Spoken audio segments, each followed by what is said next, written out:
Dear Patriots, before the news starts, please subscribe to our patriotic channel by clicking the subscribe button. Give us a thumbs up to this video.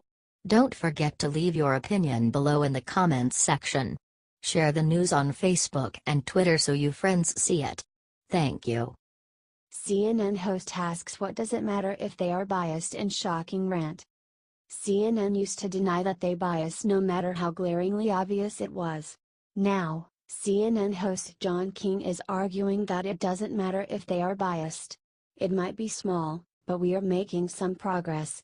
King was responding to a speech made by Steve Bannon calling out the media for being biased against Roy Moore. The Bezos Amazon Washington Post that dropped that dime on Donald Trump is the same Bezos Amazon Washington Post that dropped the dime this afternoon on Judge Roy Moore. Now, is that a coincidence? That's what I mean when I say opposition party, right? It's purely part of the apparatus of the Democratic Party. They don't make any bones about it. By the way, I don't mind it. I'll call them out every day, said Bannon. King responded, I want to talk about the politics of that later, but right there. What does it matter? The Access Hollywood tape, he's talking about the Washington Post. That was Donald Trump, no one denies that was Donald Trump, said King. Donald Trump on that tape was talking about conduct that is if it happened felony sexual assault. What does it matter, who records you robbing the bank whether liberal or conservative, an old person or a young person, gets that video and it's still you. In the case of this story, these women are quoted by name. What is that? Said King. Obviously if it matters. If you hate someone you will look at a situation in the worst way possible. If you like someone you will see it in the best way. Trump's tape.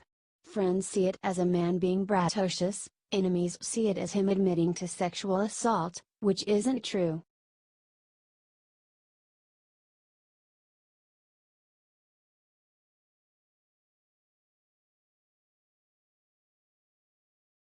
Tucker dismantles idiot lib guest who says men are toxic and it makes them terrorists. Liberals like to think that they are intellectuals, but often their thinking makes zero sense. They also love to paint conservatives as people who ignore facts, and yet liberals are usually the ones making completely baseless comments that have little or no connection to reality. In a truly strange example of this, a feminist woman came on Tucker Carlson's show on Fox News and argued with a straight face that women are objectively better than men. Thankfully, Tucker set her straight about how bigoted that view is. The guest, a magazine publisher named Kathy Arau, stated to Carlson, "Women are better, unfortunately. We are not the murderers of our society. We are not committing the crimes. We commit less than 20% of the crimes. So actually, men are not as good as women. We are actually better. We're safer." Tucker answered, tripping her up with her own dumb liberal ideas. But what about men who transition to women? So if a man says if he's got a terrible case of toxic masculinity, he's on his deathbed dying from toxic masculinity. She replied, right. Carlson then asked, and he says, bam, I'm a woman now, does it cure him? Kathy responded, well I would hope so. He would be the better gender, so I hope so. Tucker later inquired, so if there's toxic masculinity, that suggests the polar, right, toxic femininity. What would that look like? How prevalent is that? Kathy answered, well, sugar, spice and everything nice, that's what it's like to be a girl. But boys will be boys, and that's what we're raising. We're raising boys to think they should be more powerful and stronger. Maybe we're just not raising them right. Why are women supposed to be nonviolent? Carlson then asked, is there such a thing as toxic femininity? Kathy replied, no, we do no wrong. Women do no wrong. Do you think this woman is clearly sexist?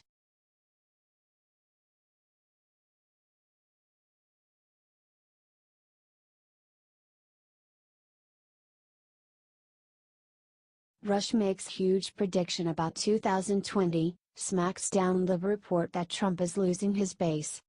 Republican President Donald Trump has a rock-solid base that has been supporting him through thick and thin this year, despite the attempts by the liberal-biased media and Democrat and establishment Republican politicians alike to defame him.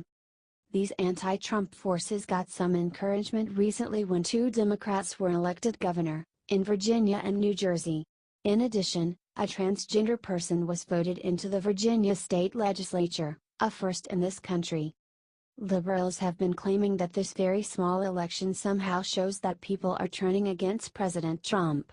Thankfully, radio legend Rush Limbaugh was quick to point out how wrong they are. He also made a very bold prediction about how Trump would do if he ran again. Stated Limbaugh on his show, The New Media Narrative is that the Republicans are finished, that the Virginia vote means everybody's tired of Trump, fed up with Trump, embarrassed by Trump, and it's over. And it doesn't mean that at all. It doesn't mean anything. He stated that Virginia does not translate to other states. Risch went on, and yet the drive-bys, all they can talk about is the wave of resistance against Trump that swept so many Democrats into office. A virtual tsunami. Limbaugh countered this by citing a poll that 82% of people who voted for Trump in 2016 would do so again today. He went on, "This is why all of the polls show that Trump would win if the election were held today. But what these two numbers mean in the hypothetical election that would happen today, Trump would win by a wider margin nationwide if the election were held today. Do you think Rush is right?"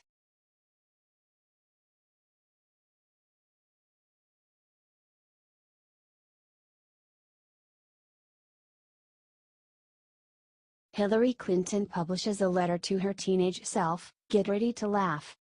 Hillary Clinton, once a presidential candidate, is now spending her time writing love letters to herself for Teen Vogue magazine. The self-published article is called "Hillary Clinton's Letter to Her Teenage Self Is So Powerful." She described all the powerful women she saw when she first arrived in college. This contradicts her narrative that men are oppressing women, but there you go. When you first arrived on campus, you found yourself surrounded by brilliant, accomplished women. They were fluent in other languages. They had lived abroad. They had already read half the books on the syllabus, she wrote. That was intimidating, so intimidating, in fact, that you called your parents and told them you didn't belong at Wellesley after all, and you needed to come home. Your dad, who'd never really wanted you to go so far away for school in the first place, was more than ready to welcome you back. But your mother was not about to let that happen. She said you had to be brave, you had to stick it out. And you had the good sense not to argue, which turned out to be one of the best decisions you ever made, she wrote. She forgot to warn herself of her husband cheating on her and her humiliating loss to Donald Trump. Down the road, your tall, handsome boyfriend who's crazy about politics will ask you to move to Arkansas with him. It will be a pretty outlandish suggestion. In fact, your friend Sarah will spend the entire drive to Little Rock trying to talk you out of it, but your heart will steer you right, she wrote.